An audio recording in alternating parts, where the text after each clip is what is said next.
Olá, senhoras e senhores, muito boa noite. Hoje com um convidado especial para a gente falar de saúde mental, falar de teologia, espiritualidade, religiosidade, onde que tudo isso se mistura com um convidado especial indicado pela nossa amiga Laude, que é uma honra em tê-lo. Já tive o prazer em presenciar uma palestra falando sobre saúde mental.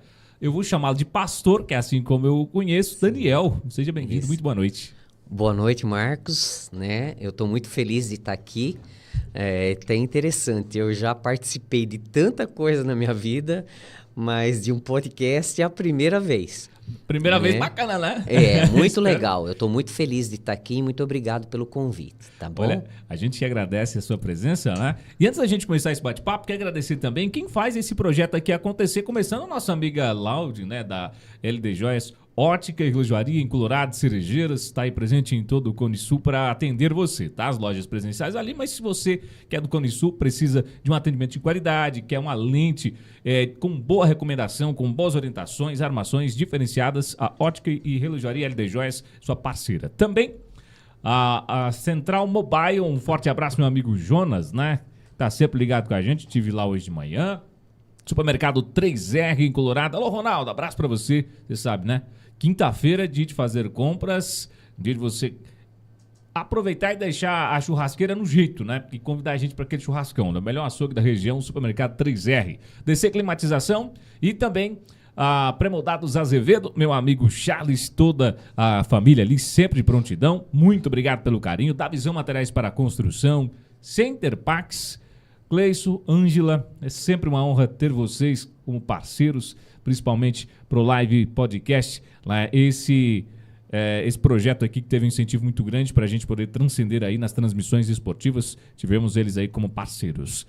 A gente vai ao delongos do episódio aí, agradecendo também a equipe do Nova Era, Contabilidade em Colorado, né, e todos que estão na família ProLive, tanto no podcast, Cone Sul Podcast, ProLive Podcast e ProLive Esporte. A gente fica muito feliz em poder agradecer e lembrar de todos vocês, tá? Microsul Sistec, não posso esquecer nunca, né? Microsul Sistec, nosso amigo Charlton, ali na Potiguara com a Rio Negro, Charlton, que ressuscita os celulares. Ele tá ali com a bateria ruim, a tela não tá funcionando, né? O conector não dá jeito, não consegue ouvir ali no fone, ou o Bluetooth, a anteninha não tá legal. Então leva lá, eu tenho certeza que você vai ter um celular 100%, né? Nota 1000 de volta aí, tá bom? Pastor, psicólogo, teólogo, é um currículo grande, né, Daniel? Qual é a sua formação e as suas origens pra gente conhecer um pouco melhor? Então, Marcos, eu nasci em Valinhos, interior de São Paulo, perto de Campinas, né? Aos 16 anos de idade, eu fui estudar em Goiânia. Na época, teologia não era muito reconhecida no Brasil, era mais reconhecida a teologia católica pela grade curricular filosófica que o curso de teologia católico tinha. E eu fui fazer minha primeira graduação em Goiânia, né?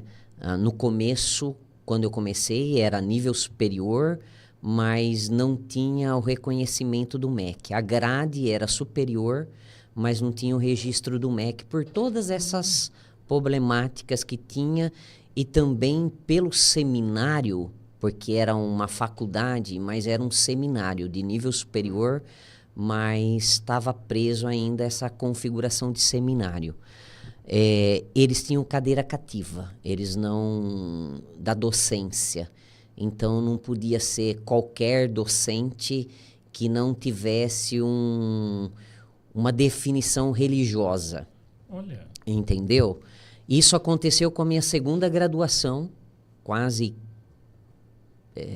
15 anos depois, acho mais ou menos uns 15 anos depois, que eu fui me formar em Campinas, né? Era um curso, o pai do Mackenzie, não sei se você já ouviu falar da Universidade Mackenzie. Mackenzie é uma das universidades de maior destaque no Brasil, em termos de jornalismo, em termos de arquitetura. Olha, tô desinformado, hein?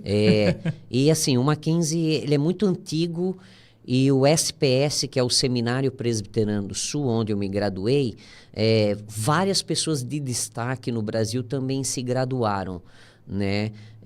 Alguns bons educadores que se destacaram no Brasil, como Rubem Alves, estudou lá, né? O grande Rubem Alves, estudou nos meados de 70, dos anos 70, né? Se destacou depois como teólogo, fez Princeton, a Universidade de Princeton, escreveu um dos livros mais lidos no mundo, um livrinho pequeno, mas que é referência em várias universidades do mundo, O que é Religião, né? Quando ele foi para os Estados Unidos também estudar, foi quando ele escreveu, quando ele estava fazendo o mestrado dele em teologia. E depois, muito tempo depois, acho que uns 15 anos depois que tinha feito essa segunda graduação no SPS, na época do SPS eu fiz uma convalidação, porque o Seminário Presbiteriano do Sul, que é uma das escolas de maior destaque de teologia do Brasil e do mundo, né? Ela tinha cadeira cativa da docência também, então não recebia o registro do MEC, mas a grade era aceita pelo MEC. Aí eu fiz uma convalidação na Universidade Unida do Espírito Santo. Eu fiz mais um ano de teologia, tendo esse reconhecimento. Aí passei um tempo, pastoreei, fui pastor da Igreja de Deus, o primeiro movimento pentecostal da história. Depois eu me formei no SPS, que é um seminário de cunho de teologia reformada, calvinista. Muito diferente do pentecostalismo. É uma teologia histórica, a gente fala, igreja histórica também. E aí pastoreei a igreja presbiteriana, fui reverendo presbiteriano por muitos anos também, né? E depois eu fiz psicologia, né? Anos depois eu fiz psicologia em Vilhena, né? E depois fiz uma especialização também em terapia cognitiva comportamental. Sou especialista em terapia cognitiva comportamental e desde então eu tenho clinicado, tenho trabalhado nessa área, que é uma área que sempre me chamou a atenção. Quando eu fui fazer a faculdade de psicologia, todos os professores achavam que eu ia ser um psicanalista, pelo conhecimento que eu tinha em psicanálise, porque graduação em teologia estuda muito psicanálise.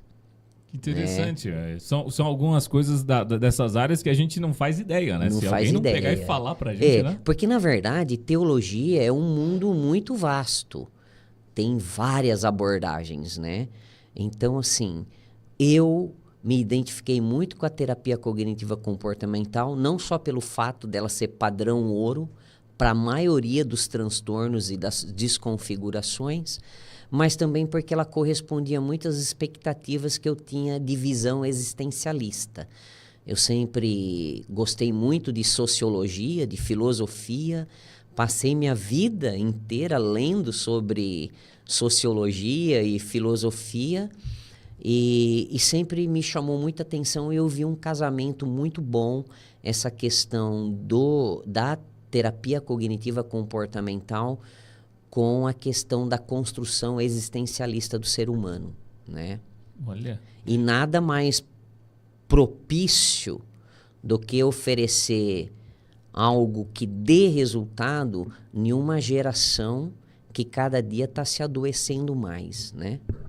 Já a gente vai abordar, tem duas perguntas aí que a gente já vai deixar meio que no ar, sobre as confusões que as pessoas estão fazendo aí com abstinência e outros diagnósticos que está sendo dado, né? Como TDAH, crises de ansiedade. Tem uma confusão muito grande aí que muitos pais vão estar acompanhando, vão querer ver se conseguem encontrar isso nos filhos, porque é muito interessante saber separar essas coisas. Sim, né?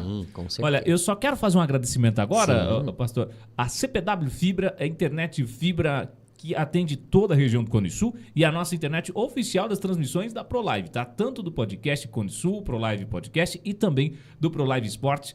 E olha, fica ligado que em breve vem novidades, e novidades grandes para todo o Cone Sul por aí.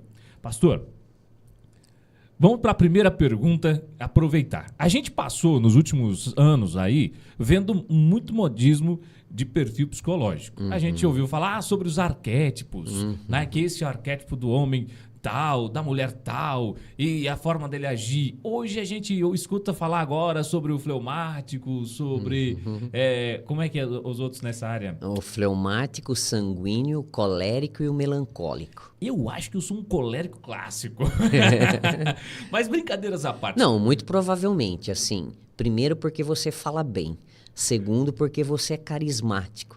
Terceiro, porque você tem um perfil de liderança. Quem vem aqui no estúdio de vocês vai perceber que vocês são muito organizados. Então, eu quero aproveitar para dar o parabéns para vocês. Obrigado. Né? Muito Uma obrigado. sala muito acolhedora e muito arrumado. Parece coisa assim de grandes centros mesmo. Então, vocês estão de parabéns. Quando tiver a reestruturação, né, Jefferson, vamos convidar o pastor especialmente para participar com a gente da reinauguração. E vem novidade grande, tô falando, hein? Eu venho. Pastor, e como é que a gente lidar com essas questões? São teorias, são formas de abordar, de ver o lado psicológico das pessoas de uma seriedade grande, ou é algo de modismo, passageiro, só para as pessoas terem o que falar realmente? Marcos, eu vou te falar uma coisa assim, que talvez eu seja muito mal interpretado por muitas pessoas. Mas assim, quem me conhece e convive comigo sabe do quanto eu prezo pela seriedade das coisas. Hoje, tem muita gente querendo ensinar quando deveriam aprender. Boa. Você Isso consegue me entender? perfeitamente, porque você é um aprendiz diário. Viu? Eu sou um aluno eterno aqui. Eu estava dizendo um dia uma frase que diz muito respeito a isso para uma amiga minha nutricionista lá do Hospital de Cerejeiras, a Jaqueline. A gente estava conversando, eu, ela e a Maria, a diretora do hospital, e eu estava dizendo para elas o seguinte: olha, eu não quero ser o melhor psicólogo de Cerejeiras, porque o nunca melhora. Ele se torna o parâmetro, né? Então, isso é ruim. Eu sei que, assim, eu tenho algumas qualidades pela dedicação e pelo esforço. Por exemplo, eu tenho facilidade em psicopatologia, que é perceber aquilo que diz respeito ao que a pessoa está passando, ao problema dela. Vamos dizer assim, ao diagnóstico dela. Essa palavra Né? psicopatologia me assustou. Então, que está relacionado ao diagnóstico. Né? Sim. Porque, assim, você percebe que quando a gente dá um diagnóstico correto, você anda metade do caminho, você já andou metade do caminho. Porque é muito ruim quando você vai num psicólogo, que o psicólogo fica dentro da sua cabeça, sabe? Eu acho, assim, que o psicólogo... ele não pode ser uma pessoa que só vai e faz a faculdade e sai e acha que vai ter sucesso nisso. O psicólogo tem que ser uma pessoa que goste primeiro de estudar de verdade, porque eu conheci muita gente na faculdade que não gostava de estudar. Eu tenho tristeza e medo dessas pessoas que vão procurar esse tipo de gente. É um risco, né? E o pior é que muita gente está se passando por ser um profissional em uma área quando na verdade não é. Então, assim, hoje tem muita gente que faz esses cursos rápidos de saúde mental aí, que eu não vou falar especificamente o nome, mas que depois acaba complicando mais e talvez trazendo mais prejuízos para a pessoa que procurou essa pessoa.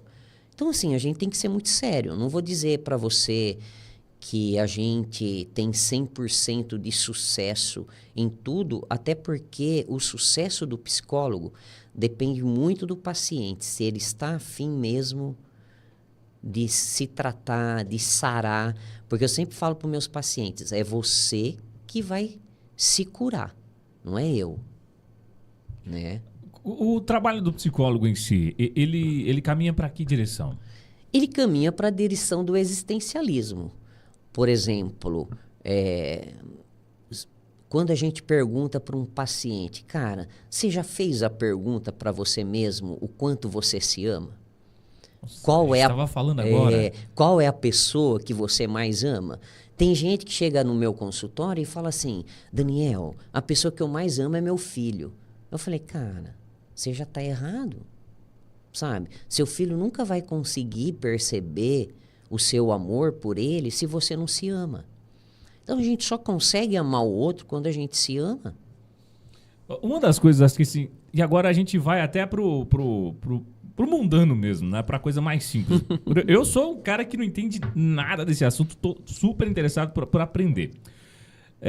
Pegando essa linha de pensamento, eu como leigo, eu poderia entender assim, relacionamento, os meninos e as meninas, adolescentes. Quando o menino é muito interessado na menina, ela não tem interesse nenhum nele.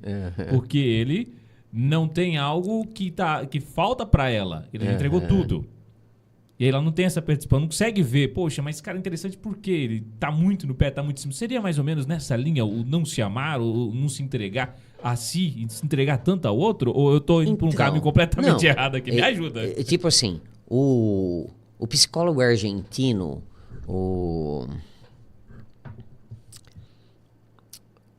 agora me fugiu o nome dele, mas daqui a pouco eu vou lembrar. Ele escreveu um nome muito famoso e muito lido hoje. Walter Rizzo, ele chama. O Walter Rizzo. Eu gosto muito dos livros dele. Ele escreveu um livro assim, Amor ou Dependência Emocional. O que as pessoas hoje estão tendo muito problema? As pessoas estão tendo muita dificuldade de saber o que é amar e o que é depender emocionalmente do outro. Então, assim, você começa um relacionamento e você fala, não, estou amando aquela mocinha, né? Quando, na verdade, você tem uma necessidade muito grande de ser amado. Aí, por isso que a pessoa começa a oferecer demais, sem reserva, e perde o foco, porque a menina vai enjoar. Porque você sabe no que a gente é mais enxergado? No espaço sagrado da gente. No seu espaço sagrado só cabe o Marcos. Aí você não entende o seu espaço sagrado e deixa todo mundo ficar entrando lá. Aí você fala assim, pô, cara, eu tô tão para baixo, eu tô cercado de tanta gente, mas você não consegue ter seu espaço sagrado. Você não consegue perceber seu valor, você não consegue se amar, você não consegue ter seu tempo de silêncio, você não consegue ter seu tempo de prazer seu mesmo. Você sempre está querendo, de algum modo, agradar alguém. Você se perde. Então, assim, por isso que eu trabalho muito autoimagem. Eu acho que a autoimagem, eu falo para os meus pacientes, cara, daqui 2 meses, 3 meses, você vai estar se enxergando pela frente do espelho, você vai resolver a maioria dos problemas da sua vida. Até financeiro. Tem gente que começa a se enxergar, eu faço uma agenda de economia para a pessoa, de 6 meses. Eu falo, cara, 6 meses, se você conseguir dar uma resposta pequena de uma coisa mínima que você fala assim, não, eu vou fechar aqui com você, Daniel, de economizar R$50 por mês. Você pode mexer em 10, em 40 não. Nesses 6 meses você não vai poder mexer naqueles 40, você vai poder mexer em 10 de cada mês. Mas nos 40 não. Eu tenho certeza que depois de 6 meses você vai falar assim, Daniel, eu tenho uma outra imagem de mim mesmo. Mas isso aí ajuda a trabalhar, não está trabalhando só a questão de autoestima, mas também a disciplina, a autodisciplina. Não, porque assim... É interessante, cara. Super. Muito mesmo. Todas essas coisas. Por exemplo, o que rouba mais as pessoas delas hoje mesmo? O piloto automático. Piloto automático. Vai fazendo tudo no piloto automático. Grande parte desses transtornos fóbicos nasce com o piloto automático. Por exemplo, você sabe o que você comeu no almoço hoje? Eu sei porque foi uma situação diferente, né? Mas tipo assim, Todo mundo, às vezes, que tem dinheiro para comprar o que come, come no piloto automático. Aí não percebe que ele é um privilegiado. Eu pergunto para os meus pacientes, o que você comeu hoje no almoço? Eles até, com o tempo, eles falam, de novo, Daniel? Não, de novo. O que você comeu hoje no almoço? Eu comi arroz, carne e feijão. E balanço o ombro. Eu falo, cara, por que você está balançando o ombro? Cara, quantas pessoas no mundo comeram carne hoje? Quantas pessoas no Brasil puderam comer feijão? Caramba. Poucos. Quantos puderam comer arroz? No Nordeste, a pessoa come feijão com mais facilidade do que arroz. Às vezes não tem o arroz. No Sul, as pessoas comem arroz com mais facilidade do que no Nordeste e não come feijão porque tá caro. Mas e carne? Carne, cara, é só a classe média alta hoje que tá podendo comer carne de vaca 2 ou 3 vezes por semana. Porque o pobre não pode comer carne hoje. Ele come, mas ele sacrifica outras coisas da vida dele. Ele deixa de ter lazer, deixa de ter uma economia, né? E deixa se alimentar. Para se alimentar. Ou para ter esse pequeno prazer que às vezes se torna depois um desgaste emocional para ele. Porque chega no final do mês, ele vai pagar, ele consegue pagar 80% ou 70% do mercado. Já entra o outro mês devendo 30%, 20% do mercado. Então, assim, hoje o Brasil, Marcos, é um dos países mais ansiosos do mundo. Por que você acha? Tá aí. Ansiedade. Como que eu consigo separar a ansiedade da crise de abstinência que a turma tá passando aí? Abstinência do açúcar, abstinência da nicotina, abstinência das telas. Então. Que são situações hoje que eu acho que... Bom, eu tenho acompanhado algumas coisas, e aí eu sou aqueles teóricos de internet. Sei. Por isso que eu vou aproveitar para lançar a pergunta. Porque tem muita gente que fala, nossa, eu tô com ansiedade... Mas aí você observa que a pessoa ficou 20 minutos sem pegar no celular. Ele já começa a ficar com o pezinho batendo ali, ou andando pra lá e pra cá, reclama que tá sem internet. Aí, como separar isso aí? Deixa eu te falar uma coisa, Marcos. A ansiedade, ela tem uma tendência fóbica de levar para todas essas desconfigurações. Na verdade, ela leva para fuga e para esquiva, a ansiedade. Ou para as compulsividades também. Então, tipo assim, cara, eu sempre falo para um cara que é viciado em cigarro. Você quer parar? Você quer parar de fumar? Você quer parar em uma semana? Você não vai parar. Você vai parar. Eu proponho para você de você parar em 20 meses. Você fuma uma carteira de cigarro, que é 20 cigarros, você precisa parar em 20 meses. Você precisa a cada 3 semanas ou 4 semanas, que dá um mês, você precisa parar um cigarro. Você vai ajustar sua autoimagem. Porque se você parar de vez, tem pessoas que conseguem, sabe? Mas assim... Mas são casos, né? Tem uns 20% que consegue, 80% que faz isso, depois volta. Como eles falam, não é a regra, né? É a exceção. E aí, assim, quando você volta, você desfaz a sua autoimagem. Você mexe na sua autoimagem de forma negativa. Então é preferível você parar de fumar em 20 meses, porque em 10 meses você já vai ter largado de 10 cigarros. Você vai ter muito mais saúde, você vai ter uma qualidade de vida muito melhor e você vai estar com uma autoimagem e com uma autoestima muito maior em 10 meses. Compensa. Você entende? Então, assim... A mesma coisa dos jogos, né? Por que as pessoas vão muito para os jogos? Eu preciso tratar de uma coisa assim que eu já falei para pais um tempo atrás, no colégio em Cerejeiras.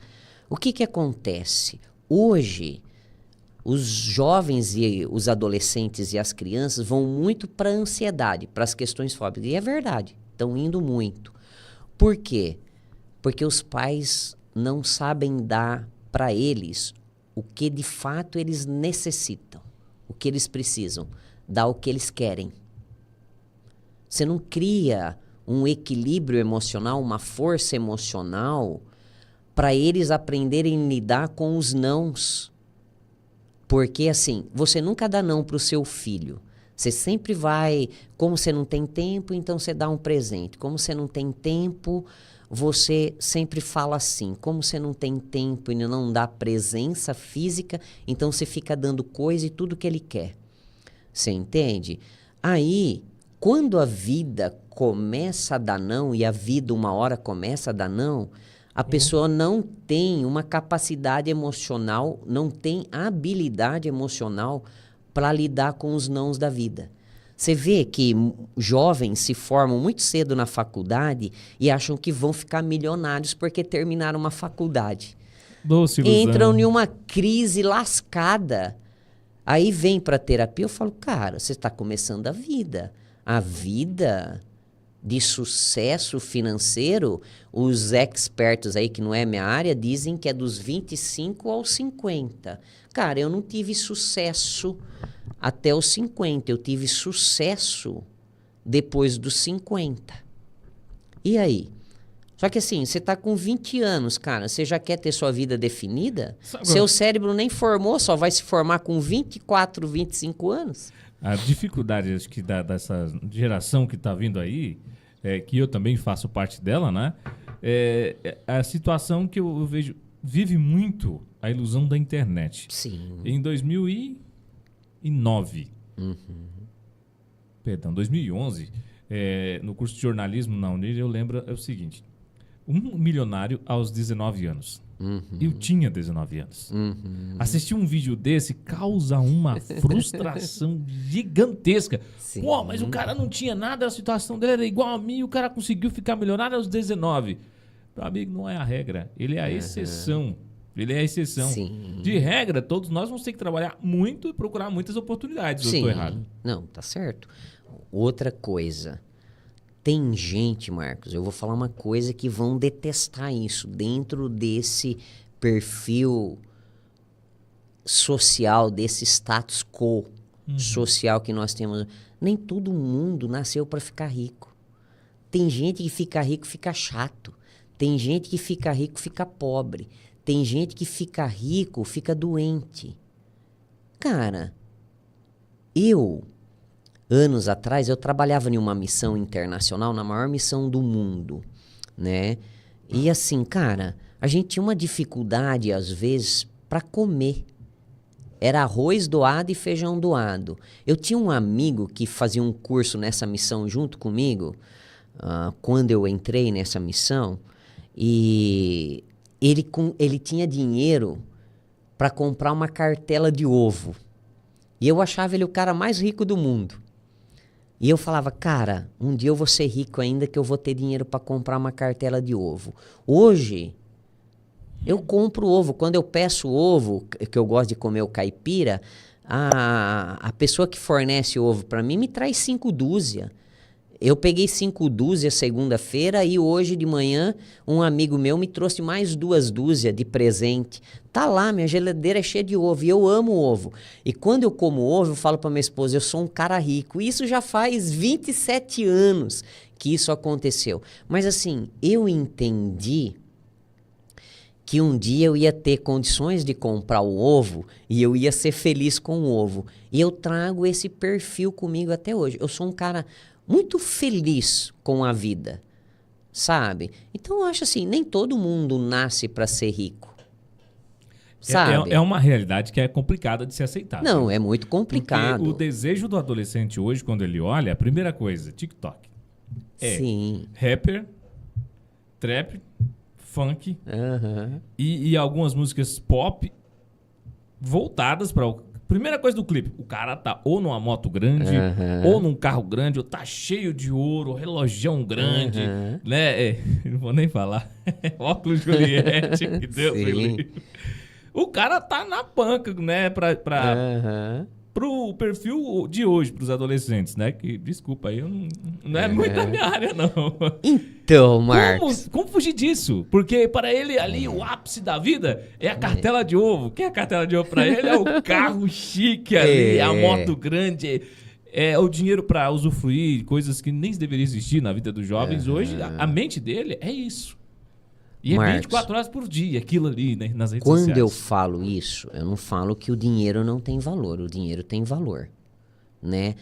a comodidade, às vezes, traz algumas alegrias pra gente. Eu não tô descartando isso.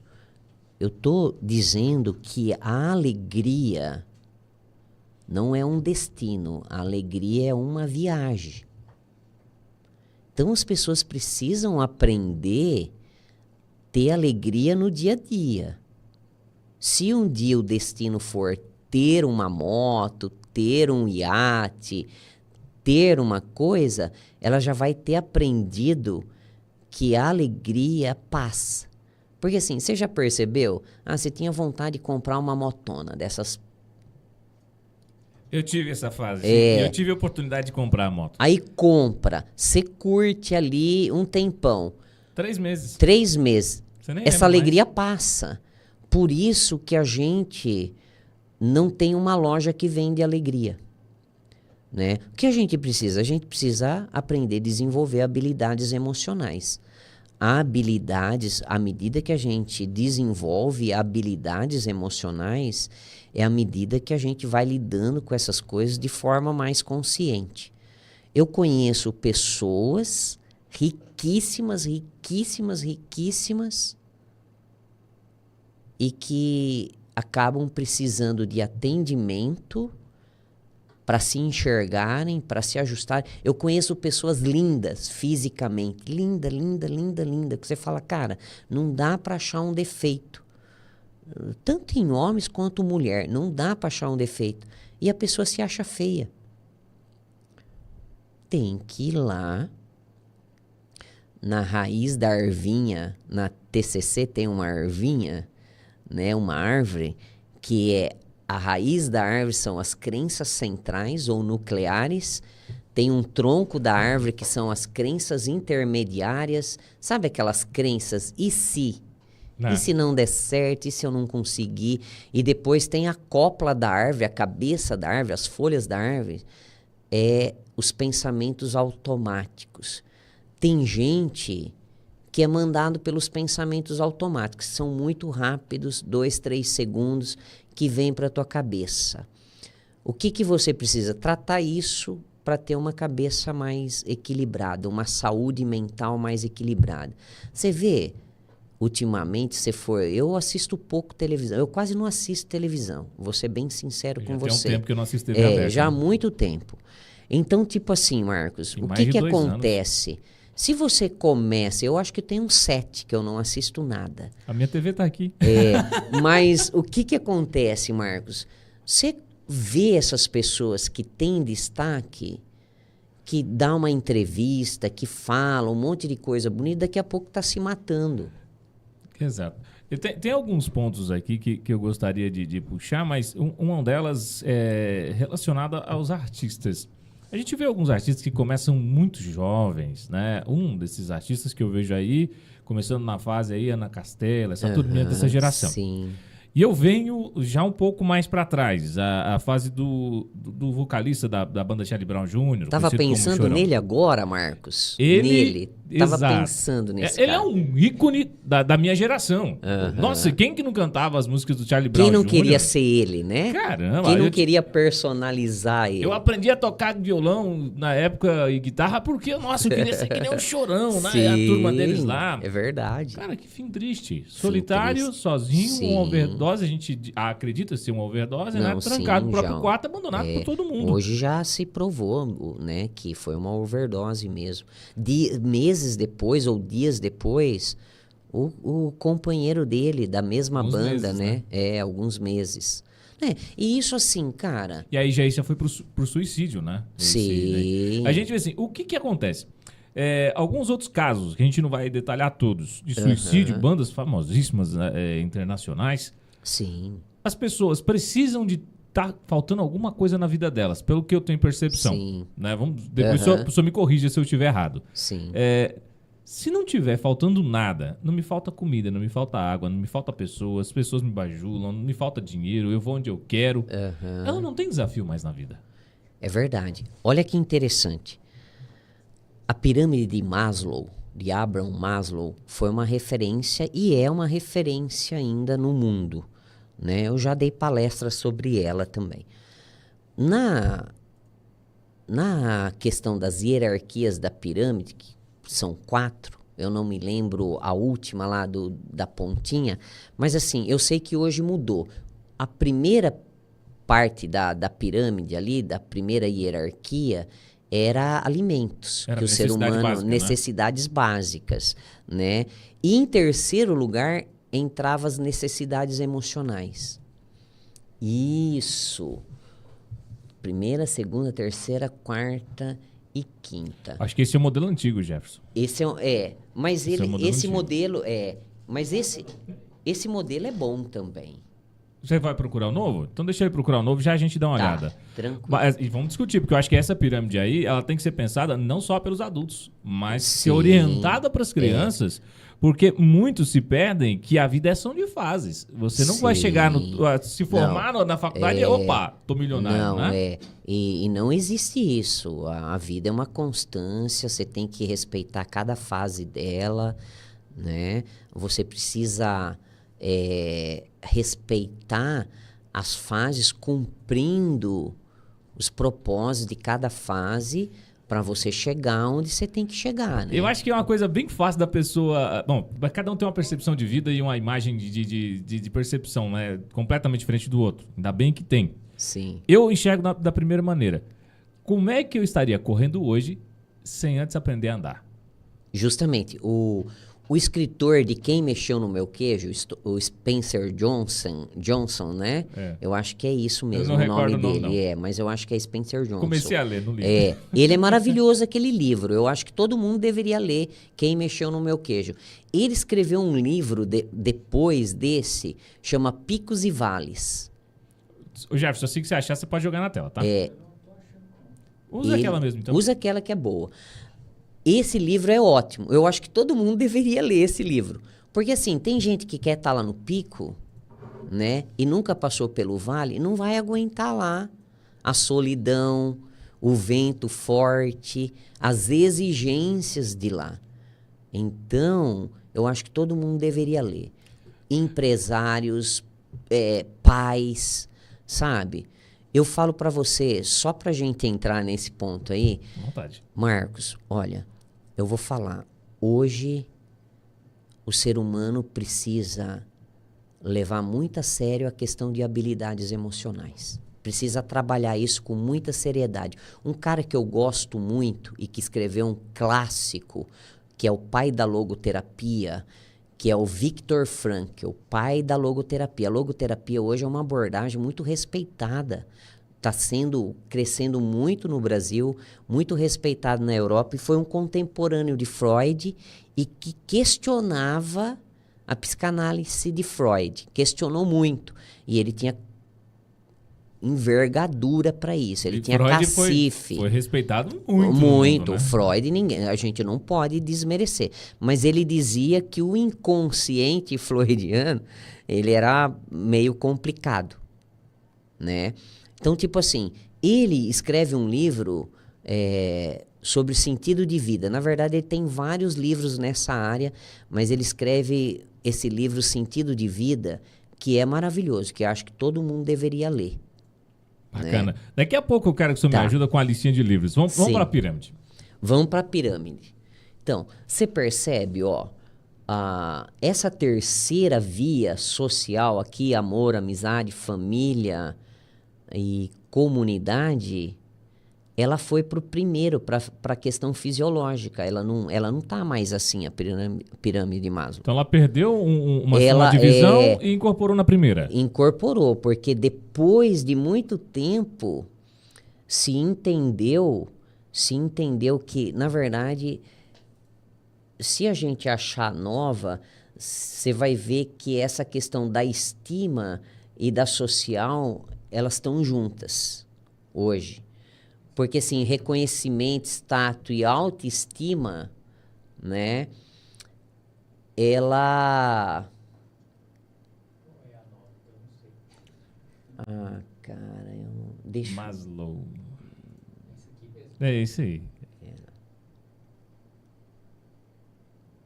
Vai tá, mas provavelmente vai ter algumas teorias O que mais acontece? restritas, né, para A profissionais. parte emocional, ela tem uma importância, às vezes, até maior do que a comida. Alguns ouvintes vão dizer assim, é porque você nunca passou fome. Não, eu já passei muito aperto. Mas deixa eu te dizer uma coisa.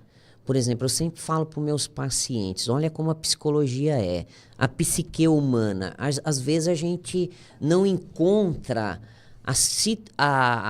aonde ela está situacionada no ser humano.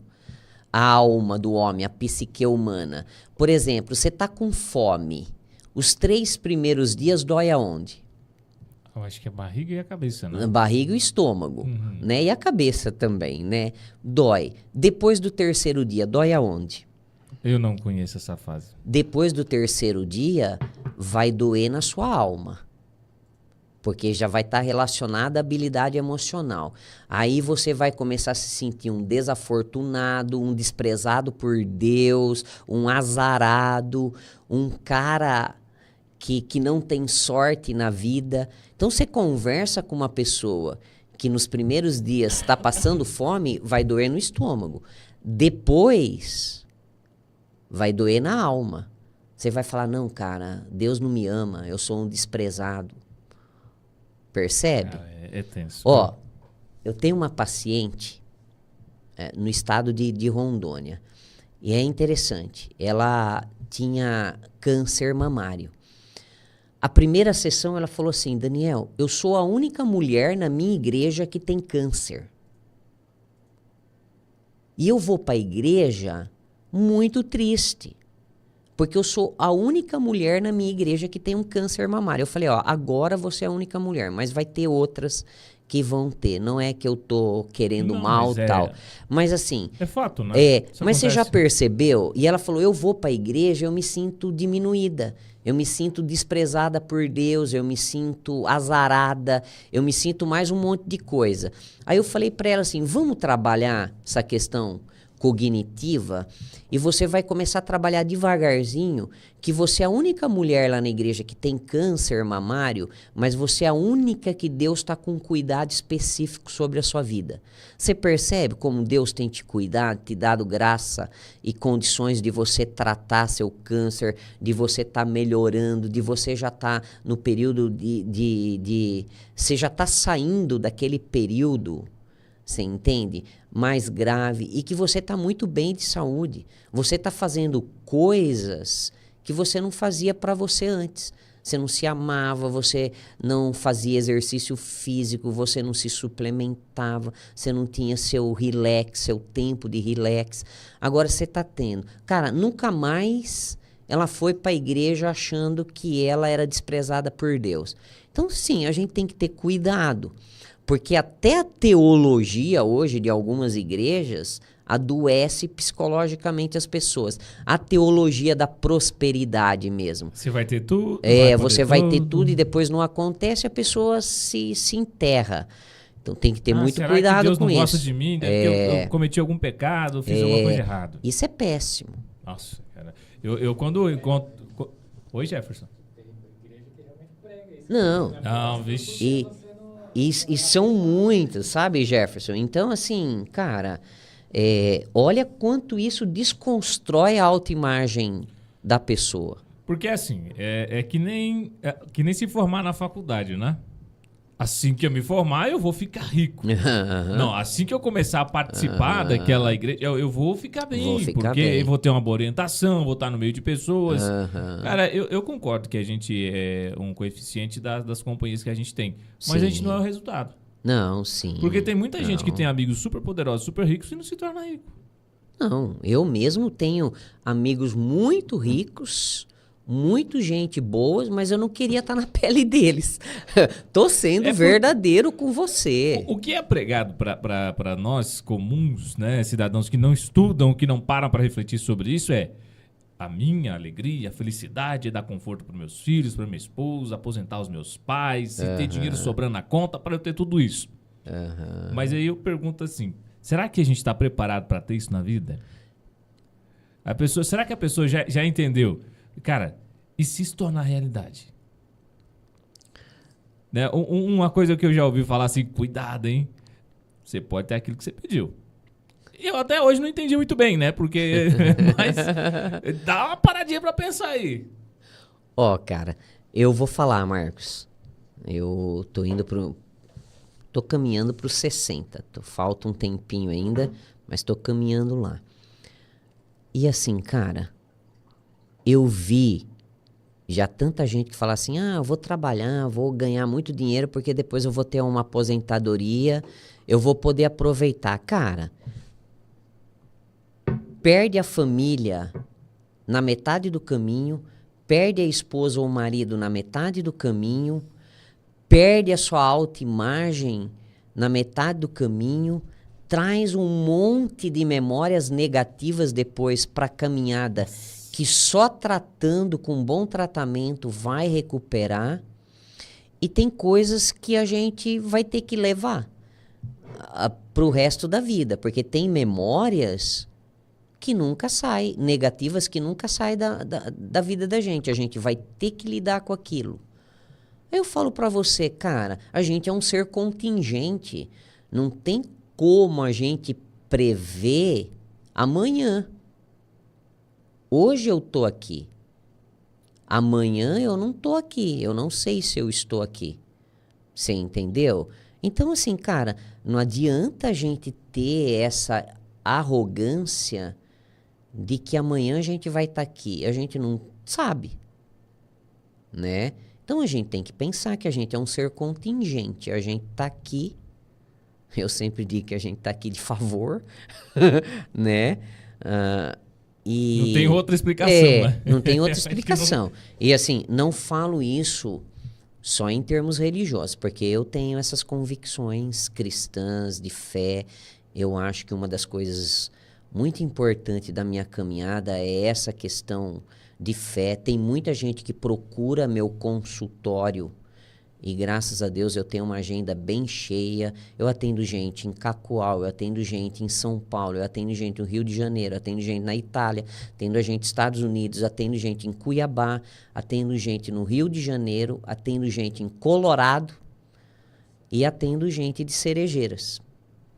Você entende? Que alegria ouvir isso, hein? Vamos aumentar essa agenda aí, o pastor e psicólogo. E psicólogo. Mas como que faz pra te encontrar? Já pegando o gancho aí. Cara, eu sempre falo no meu zap.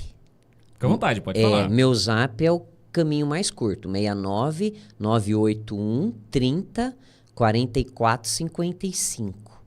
Né? Pode repetir. 69 981 30 44 55. Eu atendo, Marcos, só acima de 12 anos. Aí depois pode passar no financeiro, né, Jeff? Sim. É brincadeira, viu? Eu atendo só acima de 12 anos, até 100 anos, se precisar, né? O Freud não acreditava que a pessoa, depois dos 60, 70, pode mudar. Eu acredito. Eu já tive pacientes com mais de 70 e que mudaram. Rapaz. Né? A gente já viu tanta coisa nesse mundo. Basta a pessoa querer e acreditar. Não, mudar. Sim. E trabalhar. Porque assim, o que acontece hoje, Marcos?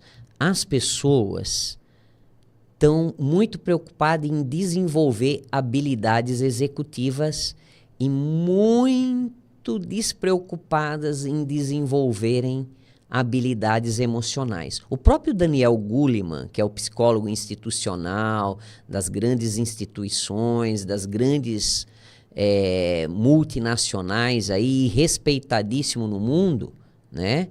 Uma das cabeças mais pensantes de Harvard em termos de psicologia institucional, ele escreve vários livros sobre isso, né? Assim, ele fala, olha, cara, hoje as grandes multinacionais não estão preocupadas se você tem um QI elevado. Você precisa ter um QE. Você não é o coeficiente intelectual, mas é o coeficiente emocional. Onde que isso influencia dentro do trabalho? Em tudo. Cara, às vezes você se relaciona com uma pessoa extremamente intelectual que é amargurada. Já viu como é ruim estar do lado de gente chata? Reclamão? Reclamão, pesada. negativa. Tem um estudo científico falando sobre o tempo que você demora para descarregar essas energias da Sim, pessoa negativa? então, isso é péssimo. Minha nossa. O ambiente hoje, né? A turma questiona muito, né? Eu não gosto de entrar muito nessas questões, mas até o ambiente fica pesado. Isso é fato, não tem como. Ai, fulano tá chegando aí. Você já se sente mal. E às vezes é um baita de um cara inteligente, intelectual, tem várias graduações, mas é chato. Vou pegar um gancho que eu já trabalhei em muitos lugares, eu posso falar porque eu não vou saber, mas eu já trabalhei num lugar onde todo mundo falava, fulano tá chegando, hein? Ó, fulano tá chegando. Todo mundo se preparava para receber a pessoa. Tinha que fazer um preparo psicológico e mental para aguentar a presença da pessoa. Uma pressão tão negativa. E é muito chato. Gente chata é chato, né? Então é horrível. Você percebe, cara, tem gente simples que não sabe a diferença da mão direita da mão esquerda, mas que é alegre, te põe pra cima. Você fala, cara, que pessoa... A pessoa às vezes nem é bonita. Por exemplo, eu nunca fui bonito. Bonito. Eu me acho, mas a maioria das pessoas não me acha. A minha esposa me acha. E minha esposa é muito bonita. Só que, tipo assim, cara, as pessoas falam assim, Daniel, como eu gosto de estar com você. Você tem uma presença muito então, gostosa tipo mesmo. assim, por quê? Porque eu gosto do simples, da vida que, sabe? Eu gosto de ouvir, eu gosto de aprender, eu gosto de valorizar as pessoas, as coisas que as pessoas fazem. Então, cara, eu falo verdade, eu não quero ser uma pessoa chata na minha vida. Eu quero aproveitar o episódio de hoje para deixar aí alerta, tá? Fica gravado. Então recomenda esse episódio para muitas pessoas. A gente vai passar nesse bloco, encerrando com essa última pergunta aqui, que na verdade não é bem uma pergunta. Eu gostaria que você passasse algumas dicas para os papais e mamães hiperprotetores que já passaram de ser super, né? Tão num nível tão alto que não deixa o filho fazer nada, não deixa o filho se frustrar, ficar chateado, aborrecido. As dicas principais para essa educação, não prejudicar o futuro desses que estão sendo educados e desses pais que vão ter a ausência deles no futuro. Marcos, eu vou te falar uma coisa. Hoje, quando a gente recebe adolescentes, crianças também, mas como eu não trabalho hoje com crianças, mas já trabalhei na clínica da faculdade. As crianças e os adolescentes têm muito transtorno que a gente chama na TCC de transtorno de personalidade. Bastante. Tem outras desconfigurações, mas bastante. Geralmente esses transtornos nascem dos pais. Sabe? Pais frustrados que exigem muito dos filhos. Não tem coisa pior. Sabe? Mas não exigir nada também. E o contrário também é péssimo. Porque hoje o nosso problema é que os pais estão exigindo pouco, né? Porque não tem tempo para os filhos, não tem tempo de qualidade, então acaba compensando, deixando eles fazerem o que quer. Eles não vão ter habilidade para lidar com as dificuldades e vão crescer fracos emocionalmente. Então, assim, a turma critica e fala do Augusto Cury, mas o Augusto Cury bate muito nessa tecla, né? O Isamitiba também, já falecido, o Isamitiba tem inúmeros livros maravilhosos. Aprenda a dizer não para o seu filho, corrija seu filho. Isamitiba, infelizmente, ele deveria ter vivido uns 100 anos a mais. Era um baita de um cara que deu palestra no Brasil todo, um super reconhecido. Então, hoje a gente tem várias pessoas reconhecidas aí e que falam sobre essas questões. Os pais precisam se preocupar com isso, sabe? Por quê? Porque a gente está vendo todo tipo de coisas ruins acontecerem em famílias que se dizem boas. Aí, tipo assim, coisas ruins atingem famílias boas quando as famílias boas desprezam esses critérios, essas leis da física, que se é que a gente pode falar, esses princípios. Os princípios familiares, eu vejo assim, tem muitos pais, que a gente fala, os pais raiz e o Nutella, né? Porque hoje vira desse modismo aí. Pegando nessa visão, o pai raiz, que foi a minha criação, ele olhava para o filho, olhando o filho fazendo algum tipo de inconveniência, não vou falar má criação, porque criança ainda não entendeu completamente a criação, que deve ser um bom comportamento. Olhava pra gente e ele falava, olha, complicou, hoje vai ter cinta. E acabava não apanhando, mas só o olhar já causava medo. Assim, você já entende, falou, olha, tô fazendo alguma coisa errada. Sim, Marcos, boa essa fala sua. Só que deixa eu entrar em um detalhe aqui. Eu tava dando uma palestra junto com o Agostinho em Vilhena, um Agostinho muito conhecido também, dá muita palestra. A gente tava dando uma palestra em um colégio grande lá de Vilhena, para pais. O que acontece, cara? A pós-modernidade que acontece a partir da virada do século, né? A partir de 2000, ela muda padrões sociais.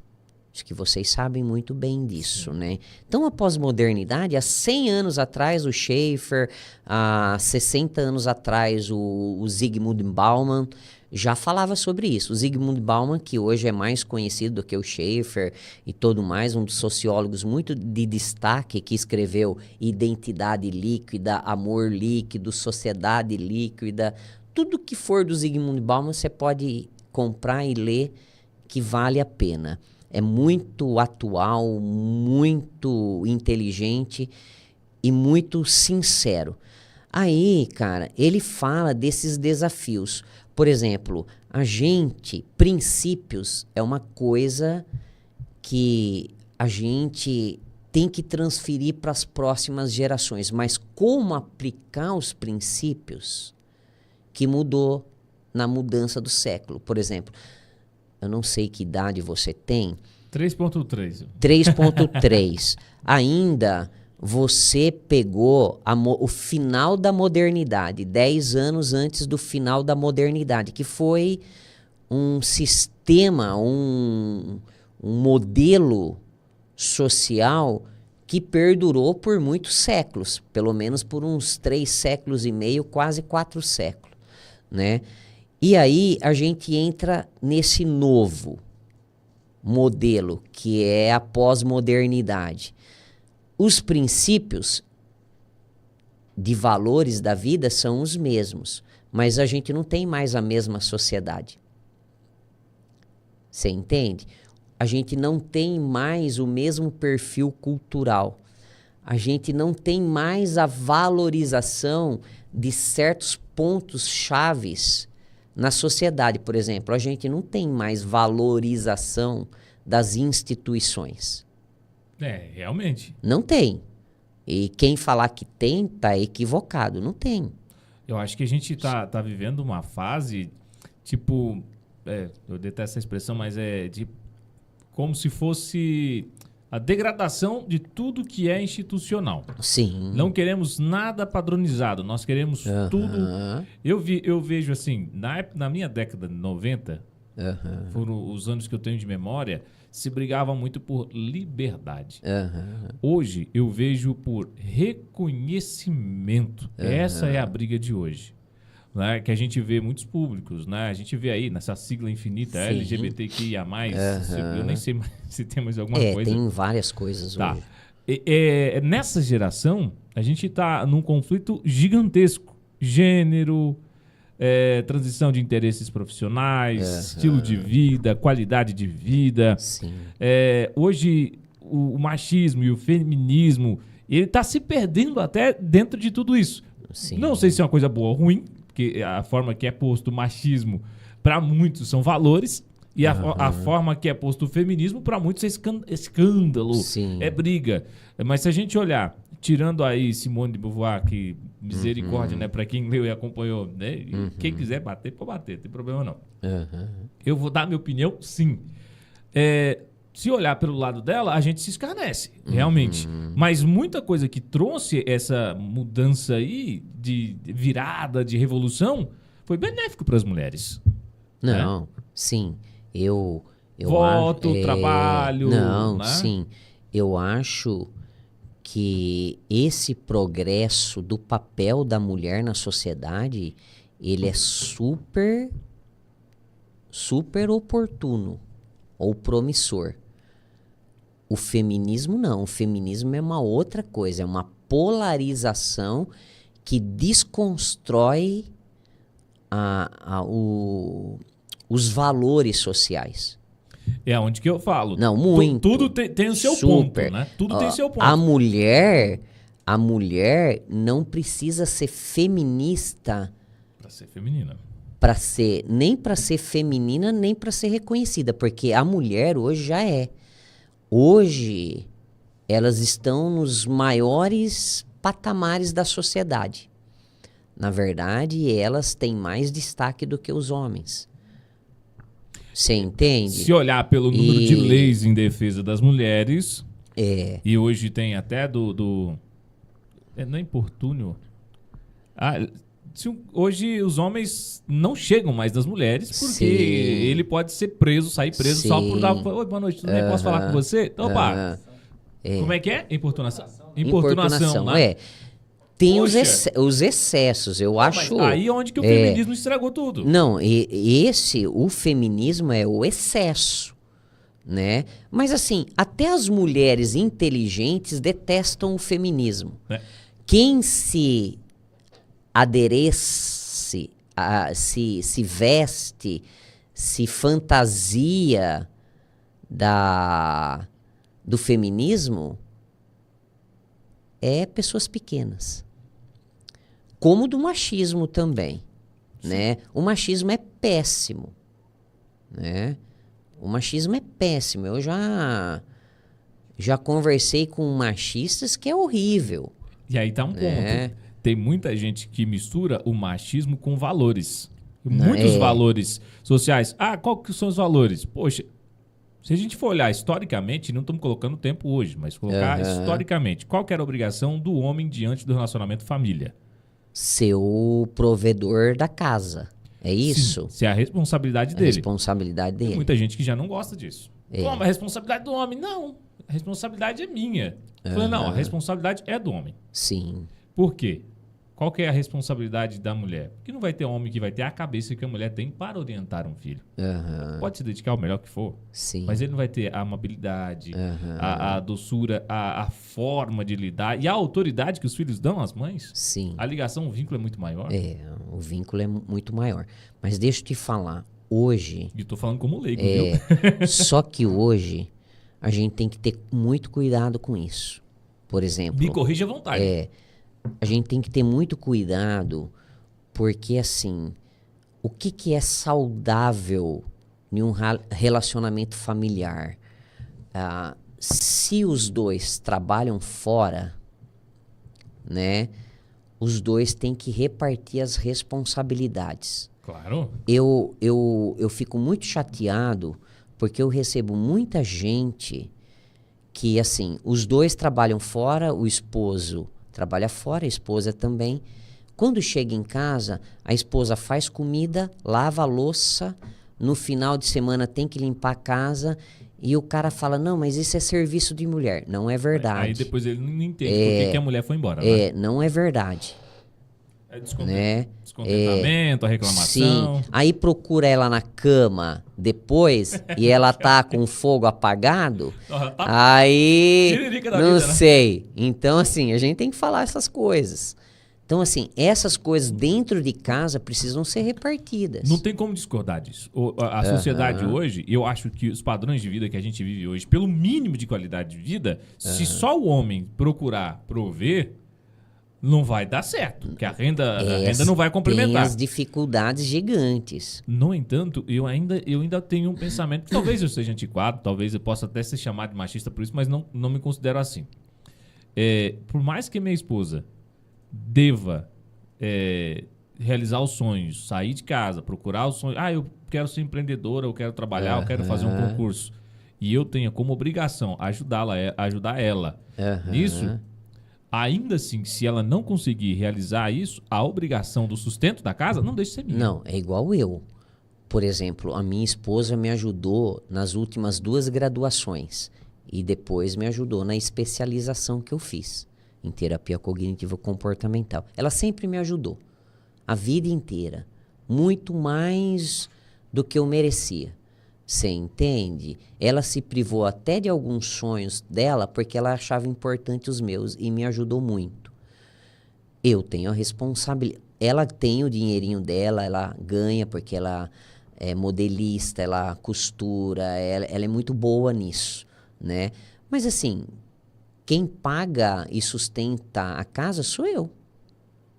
Não porque você... Não porque... por necessidade, mas porque não, você se sente incumbido a fazer isso, não? porque isso é um papel do homem também, né? A mulher, lógico que é um combinado, se o marido ganha pouco, a mulher tem que ter essa consciência, se ela trabalha, de ajudar. Eu acho que é uma parte da responsabilidade, mas esse é papel do homem. Você entende? É papel do homem, né? Quando há a necessidade dos dois contribuírem, aí não tem problema. Mas... Eu vou pegar um pouquinho aqui, talvez me permita, se o senhor não Sim. quiser ir por esse caminho, nesse tema, porque está muito em alta hoje, Red Flag, Red Pill, né? E eu olho assim e falei, gente, esse é um tema que não vai dar para deixar passar, porque a gente tá falando com um psicólogo. Sim. A turma de hoje, os meninos, não querem pagar a conta sozinho no primeiro encontro, né? Não querem pagar a conta e a mulher não sair para dormir com ele depois, né? Essa é a modernidade. Sim. E aí, não, se ela ganha o salário dela, ela tem que dividir a despesa comigo. Já eu sou desse ponto de vista aqui. A partir do momento que faltou no meu, aí a minha esposa me ajuda. Não, sim. Eu penso assim. E isso é bom. Mas será que essa geração, ela tá se complicando ou ela tá fazendo a coisa certa, tendo esse pensamento aí? Pera, eu não vou pagar a conta sozinho. Se ela quiser sair comigo, ela divide a conta. Então, cara, aí que eu falo pra você assim, tem pessoas que se perdem com isso, né? Você vê no Japão, tem gente se perdendo com isso. Tá diminuindo cada dia mais os relacionamentos, mulher nenhuma quer casar mais. Você entende? Os homens estão tendo que comprar boneca, né? E conviver com as bonecas. E assim, em várias outras culturas as coisas estão... Você sabe, cara, eu gosto muito da cultura dinamarquesa, sabe? Da cultura da Nova Zelândia, que eles têm uma compreensão tão clara deles dividirem a responsabilidade. Os homens trocam a fralda dos filhos, cuidam dos filhos, né? Os dois trabalham fora, porque são um país bem desenvolvido, os dois trabalham, eles dividem as tarefas da casa, eles dividem as despesas, e dá muito certo. Por quê? Porque se tem respeito e não polariza a coisa. Quando a gente polariza, a gente tem dificuldade. Por exemplo, a nossa cultura brasileira, né? A nossa cultura brasileira, ela tem muito esse viés de que você está falando aí, né? Assim, que eu não acho errado. Eu acho até saudável, né? Desde que o homem também não fique sufocado, né? Porque assim, tem mulher, cara, que exige muito. Ela tem as condições financeiras dela, mas exige muito. Tá aí um caminho que já que a gente está entrando, me deu liberdade. Sim. Eu tenho acompanhado muito um podcast americano. E é uma turma que senta na mesa e a gente vê os rapazes praticamente debatendo com as mulheres. Sim. E o que acontece? Mulheres com acima de 35, 40 anos exigem que o homem goste dela porque ela que é o cara e ele não tem escolha. Como assim? Você não gosta de mulher ou você é muito covarde para não me aceitar porque eu sou empoderada, porque eu sou resolvida, eu tenho a vida financeira? E aí eles contrapõem. Poxa, mas você já passou o tempo. Né? Você quer um cara jovem, assim como eu, que acho que o cara apresentador se não me engano, tá na faixa dos 28 ou 32 no máximo que ele tem ali. Um cara atlético, firme, né? Resolvido na vida dele. Ele falou, mas por que eu tenho que querer você? Eu não tenho o meu direito de escolha? Né? Você nunca vai ganhar de uma menina de 19, 20 anos apaixonada, que se joga apaixonada por um homem como eu e tal. E isso tem causado um atrito muito grande nas mesas de debates, homens e mulheres. Eu vejo assim, o que o senhor acabou de colocar, que a exigência das mulheres estão super alta. E as exigências dos homens estão tendo que abaixar porque não tem uma convergência, não estão na mesma fase. E isso socialmente, juntando com redes sociais, com os programas sociais, isso tem diminuído muito. No Brasil, se o senhor tem esses dados, se não tiver, tudo bem. Não. A gente pode até buscar. Eu vejo relacionamento, número de divórcios. A gente tem acompanhado muito o crescimento. Não, o divórcio ele está ainda em alta. Ele por uma Consegue época... puxar essa estatística, já? Ele está em alta ainda. Ele tinha dado uma diminuída, mas parece que depois da pandemia, na pandemia, ele voltou a aumentar. Mas deixa eu falar aqui, sabe, Marcos? O que acontece? Eu não estou falando que as mulheres são muito exigentes, não.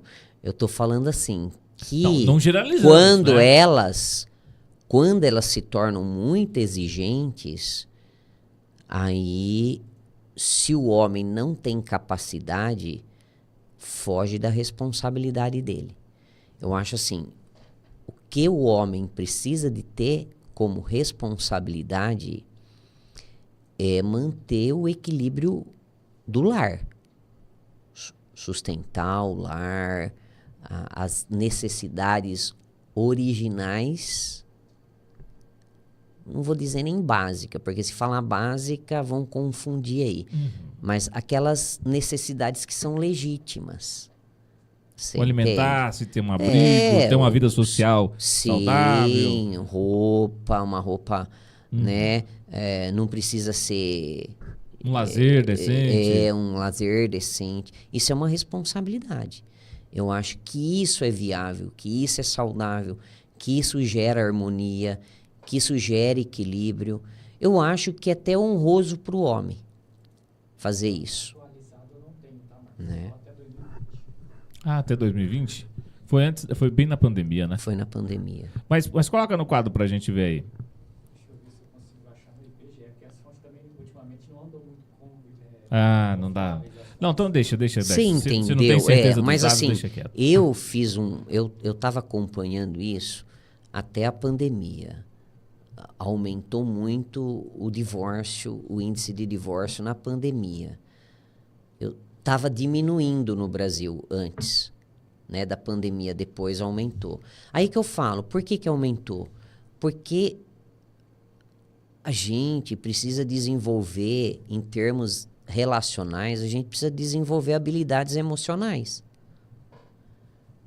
Todo mundo casa com uma expectativa muito alta do casamento, mas não se preocupa em desenvolver habilidade emocional. Habilidade emocional é uma coisa que você tem que treinar, ela não vem prontinha. E a gente treina. Tem alguma forma da gente identificar, Nici, se as habilidades emocionais, nossa condição emocional está muito abalada? Tem alguma ferramenta de eu poder avaliar e falar, olha, eu preciso de um psicólogo? Não, se você for em um bom psicólogo, você vai mudar a sua vida.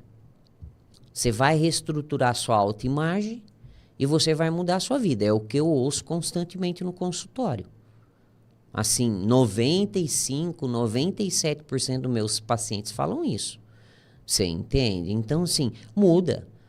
Porque como eu chego aqui para você e fiz aquela brincadeira, né? Acho que foi antes da gente começar, né? Um pouco nos bastidores. Tipo assim, ô Marcos, você é um chato. Se você coloca o sentimento lá antes do pensamento, você já se desfez. E é isso que as pessoas geralmente fazem, coloca sentimento no lugar de pensamento. Aí isso acarreta um monte de problemas na vida das pessoas. Eu estou falando de forma simples, básica aqui, mas assim... A gente treina isso constantemente no consultório, porque você dá um teste. Primeiro, hoje as pessoas não sabem diferenciar o que é um pensamento e um sentimento. Confundem muito. Por exemplo, vou ser reprovado no teste. É um pensamento ou é um sentimento? Caramba, pra mim é um pensamento. É um pensamento, tá. Estou solitário. É algo de sentimento, né? É de sentimento, né? Tá. Mas pra mim a percepção, né? Sim. Não, você tá certo, né? Mas tem gente que confunde isso. Olha, Cometi um erro estúpido. aí pegou. É um sentimento ou é um pensamento? Cara, aí fica difícil de interpretar. Você imagine, se você tem dificuldade em um teste que tem 7 perguntinhas nessa formulação. Se você erra aí, no dia a dia, você tem uma dificuldade gigante. Porque assim, você percebe como no dia a dia a gente é roubado nessa área? Cara, às Gente, vezes é as muito- palavras sequestram o pensamento da E gente. aí, por muito tipo tempo. assim, você coloca sentimento no lugar do pensamento, você vai desconfigurando sua autoimagem. Você desconfigura sua autoimagem, você vai ficando para baixo. E você também cria um monte de dor de cabeça. Você começa a se zangar com um monte de gente, se afastar de um monte de gente que até seriam pessoas boas de convivência. Mas como a pessoa não é tão bem resolvida e você também não é tão bem resolvido, Fica a em coisa conflito. fica pior do que você imagina. Percebe? Então, tipo assim, quando alguém te fala assim, Marcos, você, cara, não sabe nada, né?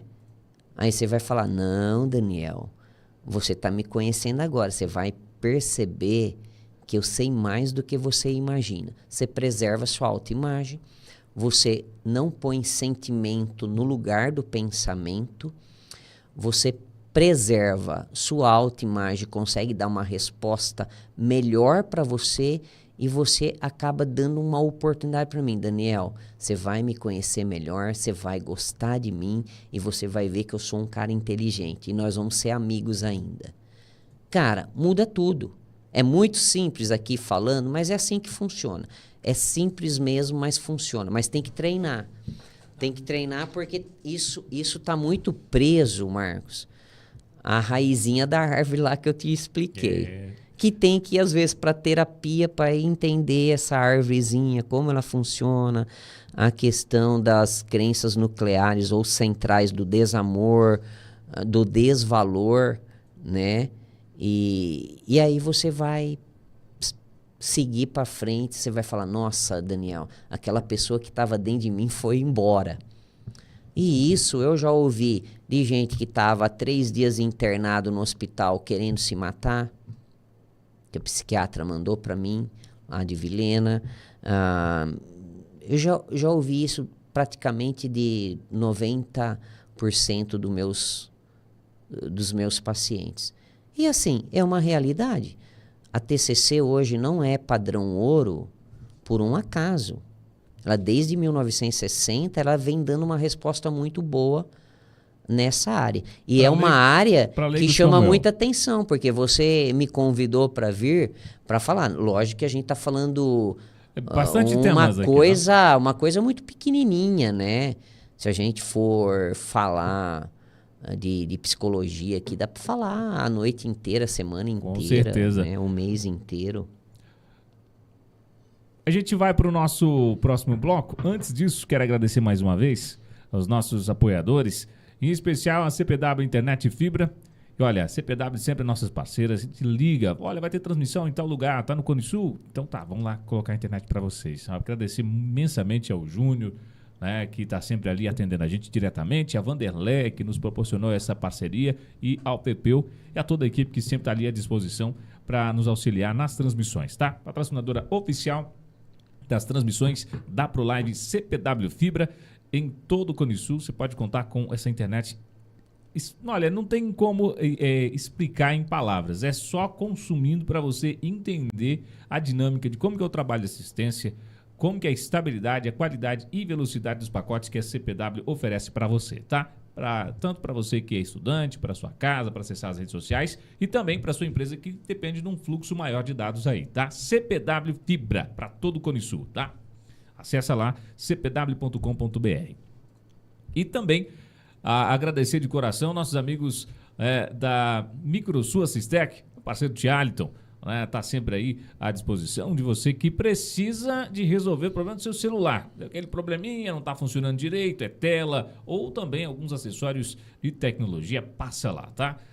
Microsul Assistec em Colorado, na Potiguara com a Rio Negro, ali esquina com o antigo Bradesco.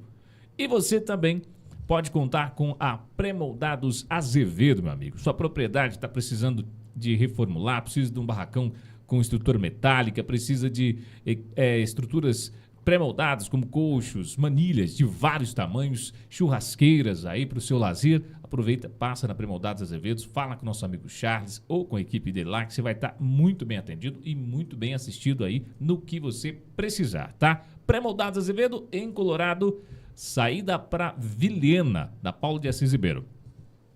Agradecer meu amigo Ronaldo do Supermercado 3R também. Um forte abraço a toda a equipe. Não vou esquecer jamais, sabe de quem? LD Joias Ótica e Relojoaria, a nossa amiga Láudia, um beijo no coração. E também a Centerpax. A gente fala da Centerpax, todo mundo pensa em, puxa, mas Centerpax, Marcos? Fala, cara, você tem que entender o trabalho que a equipe do nosso amigo Cleice e da Ângela preparam para você, tá? Você que gosta de atividades físicas, que quer ter aí atendimento com médicos especialistas, cardiologista, nutricionista, pediatra e muitas outras especialidades, além de outras empresas que está no catálogo ali do plano de assistência familiar que a Centerpax oferece para você, você vai estar muito bem assistido. E claro, nos momentos mais difíceis, no momento de perca aí na sua família, entre os seus amigos, você também vai ter oportunidade de ter um trabalho extremamente dedicado, respeitoso e de qualidade que a Centerpax oferece para você. Centerpax em Colorado, na Avenida Juruá, sentido a unidade hospitalar de Colorado Oeste, ali, bem no topo ali da colina, e você também tem Centerpax em outros municípios da nossa região, Cerejeiras e Cabixi também. Centerpax, um abraço Cleiton, abraço Ângela. Tá aqui na tela, né? Tem os dados aqui que a gente falou agora há pouco, sobre o índice de divórcios aí, nos casamentos versus divórcios, de 84 a 2021, a gente tem um gráfico ali assustador, hein, pastor? Sim.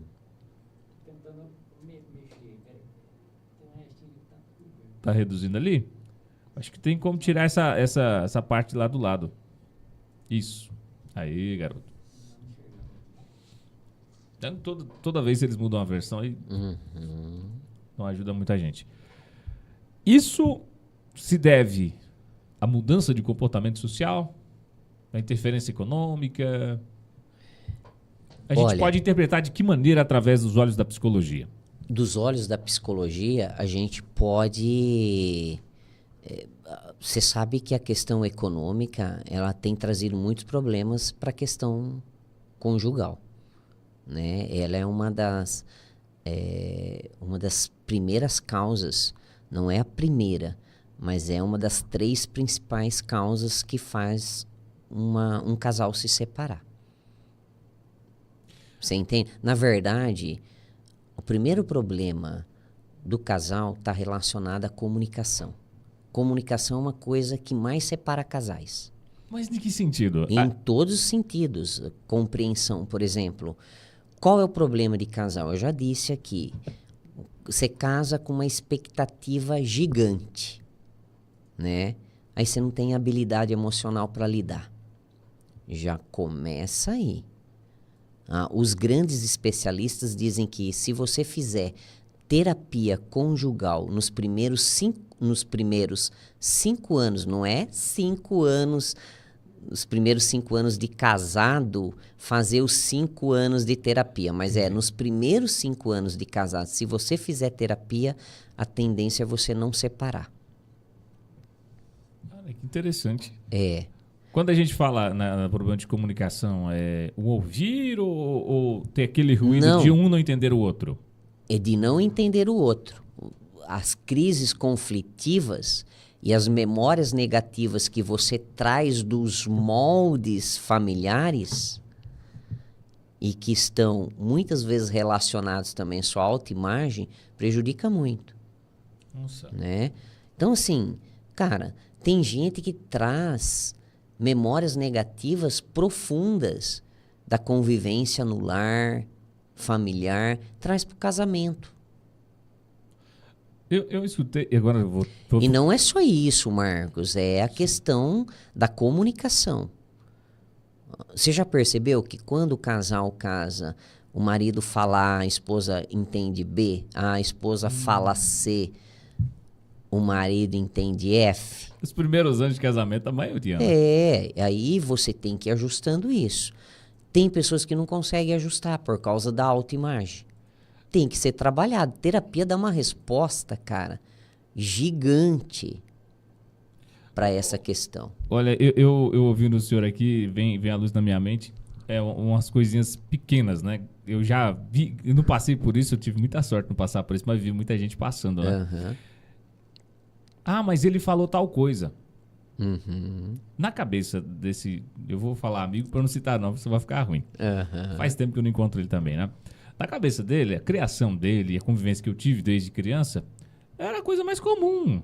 Era banal. Tipo, isso aqui a gente tá brincando, não tem nada a ver. Mas para a esposa dele, nossa, era algo extremamente grave. Na família dela era tabu. Você podia falar isso para outra pessoa, ainda mais para o cônjuge, ainda mais para a esposa, pelo amor de Deus. Esse tipo de coisa aí tem a ver? Tudo tem a ver. Tipo assim, você tem que fazer uma leitura do outro. Porque o outro, agora, a partir daquele momento, é uma peça principal na sua caminhada, né? Então, você tem que ajudar a pessoa a se ajustar. Entender, respeitar os limites da outra pessoa, entender até onde a outra pessoa consegue ir, né? Aí você contribui muito. Olha que interessante, cara. Porque assim... Nossa, uma hora eu gostaria de vir aqui só para falar sobre isso, só sobre protocolo de casais. Olha, eu acho muito legal isso. Vamos marcar sabe? e vamos fazer uma divulgação sobre isso, porque eu Sim. acho interessante. A gente tá vendo uma debandada de relacionamento. Olha esses dados. Então. Né? A fase ali da idade média de cônjuge de data de divórcio, pelo amor de Deus, 40, 43 anos. Então. É uma idade que é complicado começar tudo de novo, não é? Super. Não, o Augusto Cury, ele tem um livro maravilhoso sobre essa questão de casais. Sim, tem 12 capítulos. Recorda o nome, o título do livro?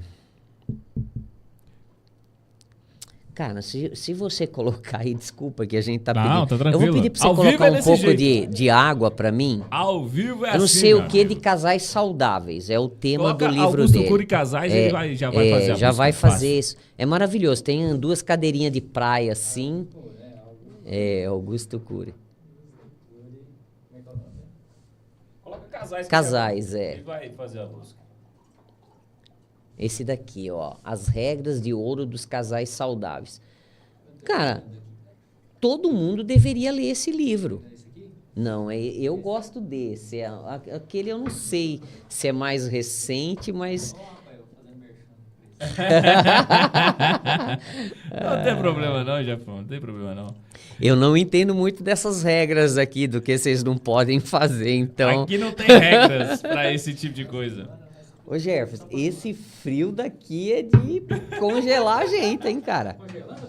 Calor, nossa, cara. Sério, porque veio isso. Põe pra nele. você aí, que eu já tô aqui quase pedindo um chá quente, porque... Esse livro é maravilhoso. Pode dissertar pra Eu já dei palestras nele.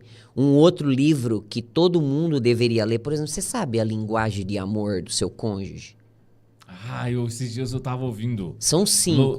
Uma das que eu mais identifiquei é a atenção. A minha esposa, ela gosta que escute tempo de qualidade. De tempo de qualidade. Passeio, a pé, que for. Fazer uma caminhada junto e ouvir, ela gosta muito. Por exemplo, o meu é palavras de afirmação. E da minha esposa, a linguagem de amor dela é serviços prestados. Cara, eu lavei a louça, eu ganho uma noite maravilhosa. Que legal. Agora, se ela me falar assim, meu bem, como você tá lindo, ou como que você falou bem, eu já compro um presente para ela.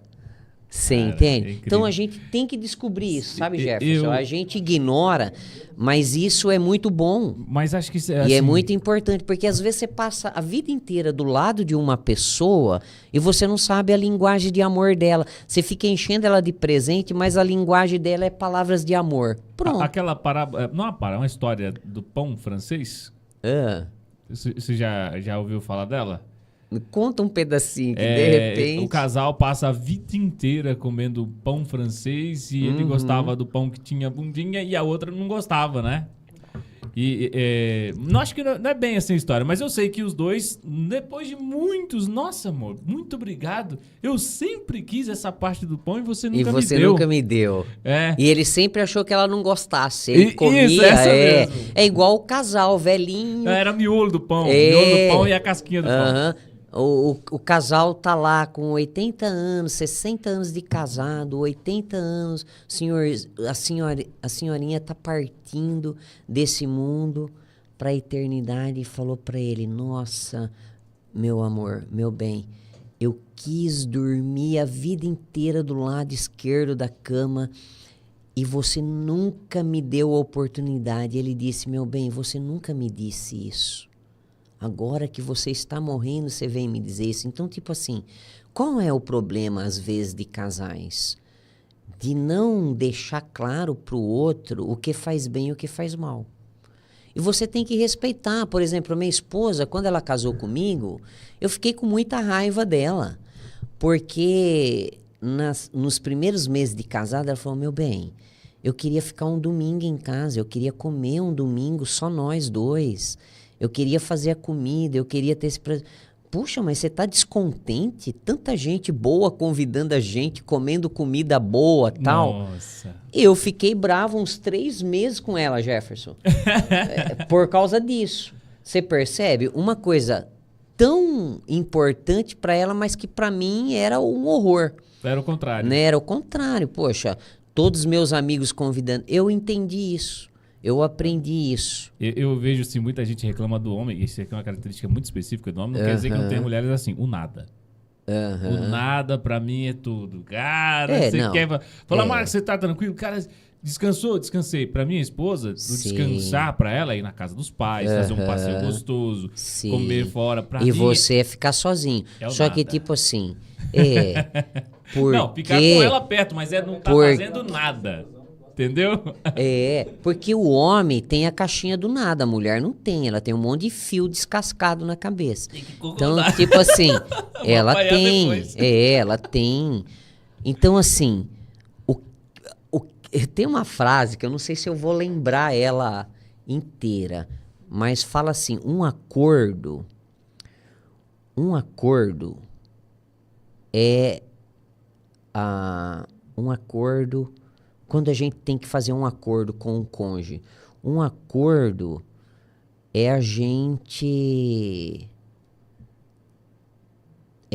chegar em um denominador final que cada uma das partes ganha o que não gostaria de ganhar. Você entende? Isso é um acordo. Um acordo é uma coisa muito importante em um relacionamento. Por quê? Porque cada parte negocia o que o outro não gostaria de ganhar.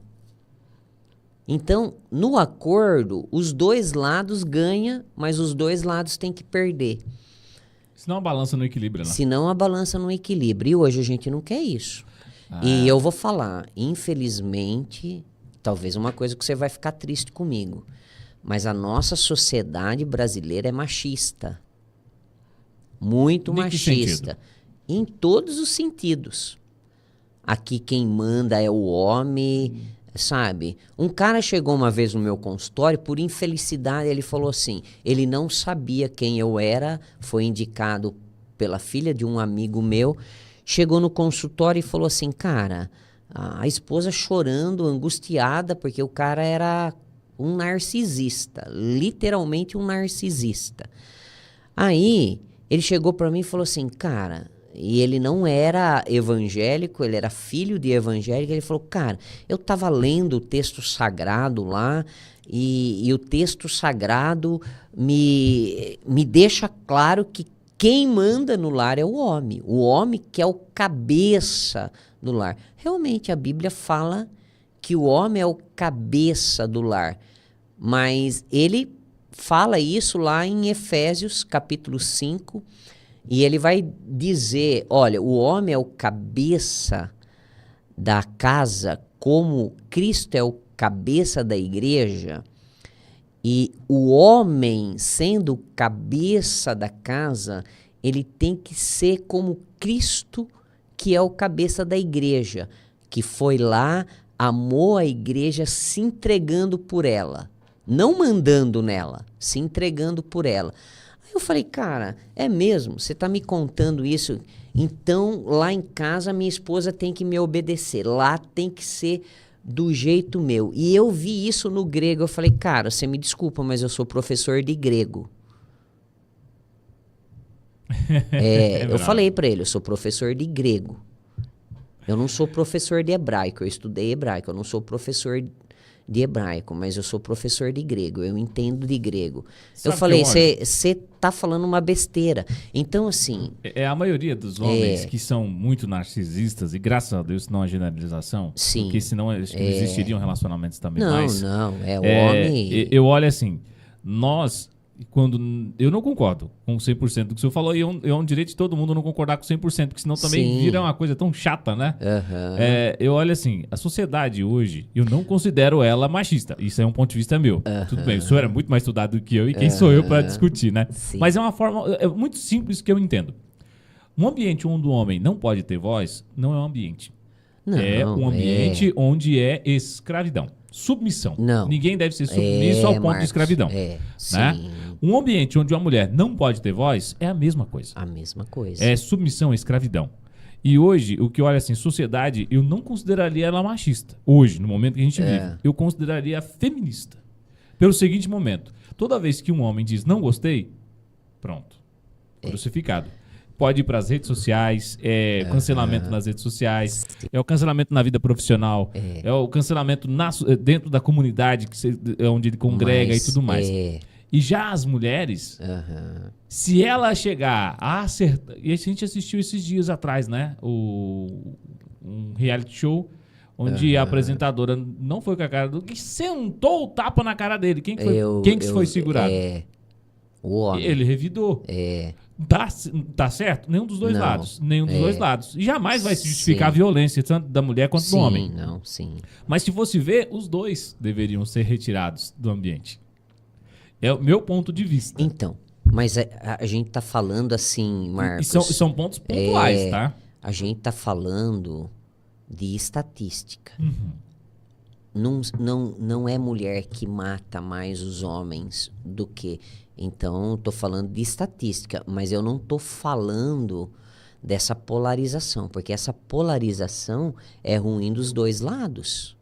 Ela causa um temor no relacionamento. Um espaço social onde o homem não pode ser ouvido e fica esse feminismo burro que a gente tá vendo. Porque, desculpa, mas é um feminismo burro. Todo feminismo é burro, né? E todo machismo é burro também. Eu acho que não tem nem nome né? do machismo, né? Então, como que a gente conhece o machismo? Só que assim, por que a gente fala que a nossa sociedade é machista? Porque, infelizmente, a nossa sociedade, os homens matam mais as mulheres quando as mulheres dão não do que as mulheres matam os homens. Só que o feminismo, ele é péssimo também.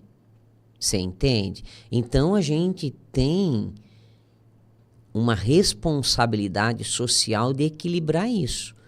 Na verdade, as pessoas inteligentes têm que trabalhar para equilibrar essa nossa sociedade que está polarizada. Isso é triste, isso é péssimo. Em todos os aspectos. E é péssimo. E eu falo do senhor, é a melhor coisa eu poder sentar com o senhor, que é um cara super maduro e consciente, que entende os dois lados, e a gente poder pegar e falar, cara, eu não vejo dessa forma. Não, sim. Agora, se a gente olha tanto pelo machismo quanto pelo feminismo, você tá errado. Não é assim, tem que ser desse jeito. Não vai funcionar, cara. Não funciona. Até porque, assim, deixa eu te falar uma coisa bem particular. A gente nunca muda o outro. Jamais. Então, assim, é uma ilusão a gente achar que muda o outro. A gente muda a gente. Já é uma grande conquista. Porque as grandes mudanças começam da gente mudar. Ou mudando. As outras grandes conquistas começam da mudança da gente. Sabe?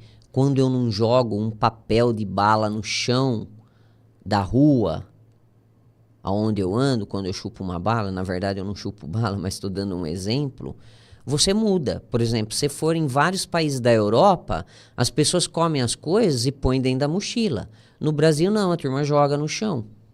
Eu fui bem educado nessa parte aí. Eu tenho um padrinho que ele era muito crítico nisso, José Dias. Ele pegava a casquinha de bala, juntava, colocava no lixeiro, aquele até achar. Eu acho isso aí interessante e uma atitude exemplar. Sim. E eu vou mais profundo ainda. Quando um homem reconhece e fala socialmente, eu estava errado, que é a coisa mais difícil eu ouvir um homem falar que estava errado. Eu não vou nem dizer as mulheres, não. Na sociedade, sim. No casamento, nem sempre, né? Mas, assim, quando a pessoa assume, eu estou errado, eu preciso melhorar, é onde que a gente começa a ver essa transformação. Não, começa. E você cura memórias negativas. Por exemplo, um tempo atrás, eu falei uma coisa para minha esposa, né? Uma coisa simples, né? E ela ficou chateada com aquilo. E eu estava certo no que eu falei. Mas eu falei na hora errada. Na hora errada. Eu nem falei da maneira errada. Eu falei na hora errada. Sabe? Aí ela ficou chateada comigo. Ela conversou comigo. E eu falei, meu bem, você tá certa. Mesmo que eu tô certo no que eu te falei, né? E eu vou pedir para você... ouvir eu nessa questão aí de não fazer essa questão é uma coisa simples, muito simples. Só que eu falei na hora errada. Sabe? Mesmo que eu falei com educação, eu falei na hora errada.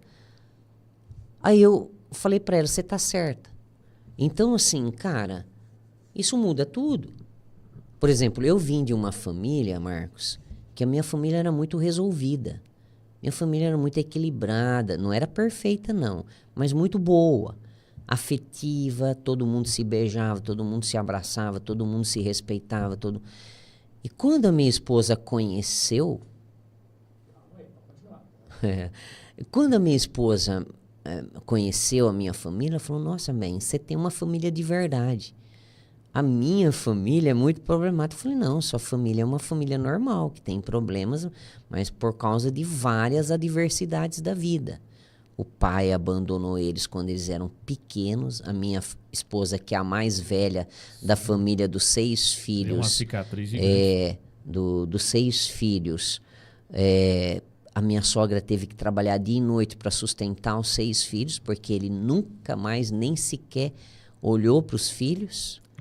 E aí, assim, a minha sogra nunca deu um abraço e um beijo e falou para minha esposa que ama ela. E não falou para nenhum dos filhos.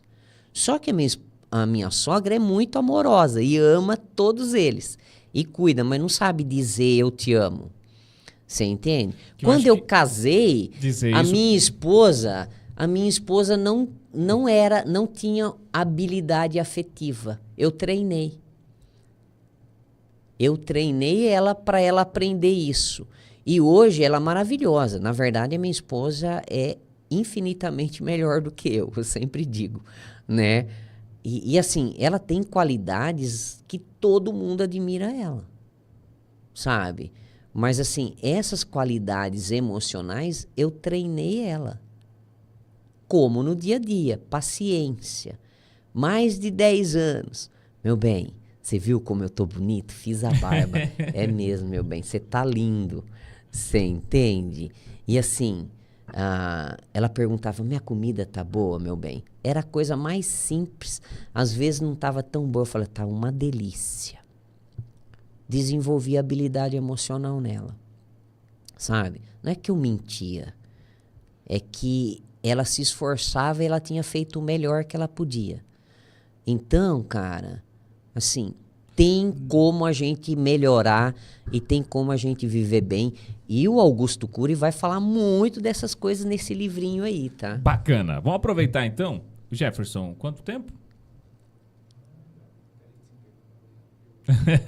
1 hora e 47 minutos. Nossa. Falei que o papo era legal, cara. A gente nem viu o tempo passar quando o assunto é legal. Verdade. E eu agradeço muito ao senhor por ter cedido seu tempo, ter tido paciência Não, com a nossa equipe, alegria. diante das dificuldades que nós estamos no momento agora, né? Da Sim. correria que está a equipe da ProLive. Agradecer. Prazer estar aqui, ô Marcos. Se e deslocar de Jefferson. Cerejeiras aqui, Não, né? sim, uma alegria, eu fico muito grato. Eu até quero dizer assim, eu não tinha uma experiência com podcast, eu sei que isso não expressa toda a verdade daquilo que a gente falou, né? A gente não consegue passar tudo como a gente gostaria. O podcast ele tem a diferença, Né? ele não é uma entrevista jornalística, Sim. né? Ele é o que é. Vamos colocar assim, sim. nós estamos falando de temas diversos, não falamos de um assunto só, nós falamos de psicologia, na Sim. família, nos filhos, na vida profissional, no relacionamento. Sim. Mais voltado para o relacionamento. Gostei muito de conhecer o senhor Não, eu nesse também. lado, né? Já tive Sim. outra oportunidade. Mas fica aberto para, mais uma vez, trazer o tema que o senhor sugeriu aqui, Sim. tá? Em breve. Talvez não seja no ProLive Podcast, talvez seja no Conisul Podcast, mas dentro dessa mesma empresa, né? Sim. Nesse mesmo local. Sim. E a gente agradece realmente. Queria que, para a gente encerrar, o senhor pudesse passar algumas literaturas para quem tem interesse em se resolver. Vamos colocar pelo menos uma para cada que o senhor recorde, né? Saúde mental, equilíbrio emocional, relacionamento, né, o cuidado com as crianças. O que o senhor recordar, pode ficar à vontade em citar e deixar também a sua mensagem para os nossos ouvintes. E, claro, deixar o seu alô para o pessoal que o senhor desejar. Sim. Olha, eu quero falar sobre... Eu quero indicar um livro do Walter Rizzo, né? Dependência Emocional ou Amor, do Walter Rizzo, né? Eu só não me lembro agora a casa publicadora dele, mas é um livro que acha com facilidade. Walter Rizzo, Amor ou Dependência Emocional. Eu acho que é um livro excelente, todo mundo deveria ler, principalmente casais, para você aprender a se amar primeiro, para depois amar o seu cônjuge da maneira correta e à altura de que ele merece, né? Então, eu acho isso muito importante. E vou deixar esse outro livro do Augusto Cury, aí, que o Jefferson já postou aí, que é o sobre os casais saudáveis lá, né? Ele é excelente, tem duas pessoas sentadas numa cadeirinha de praia lá, é só acessar Augusto Cury e vai achar. As regras de ouro dos casais saudáveis. Esse livro é maravilhoso. Há um livro que eu gostaria de indicar também para casais, chama Diferenças Reconciliáveis. Ele é ótimo, ele tem treinos práticos de cada capítulo. Acho que todo mundo deveria ler esse livro, todo casal que quer ir mais longe, que quer entender muita coisa. Por exemplo, tem casal que quer mudar o outro, já perdeu com isso, né? Não tem como, né? Em relação à ansiedade, né? Assim, eu vou falar, eu conheço muito livros que são pro profissional, né? Mas eu vou falar assim, o Augusto Cury, ele escreveu dois livros sobre ansiedade que eu acho muito importantes. Coisas básicas para você lidar com a ansiedade que ajudam demais, né? Mas aí é uma coisa mais profunda, né? Que tem vários livros hoje. Você clicar lá no YouTube e procurar sobre ansiedade, tem muitos bons livros no playlists lá do YouTube lá em relação à ansiedade, né? Mas assim, tem do Aaron Beck vários livros escritos que eu acho muito bom, de autores mais recentes também sobre ansiedade. Você pegar a ansiedade no perfil da terapia cognitiva comportamental, você colocou lá, vão vir muitos nomes, muitos autores bons brasileiros, né?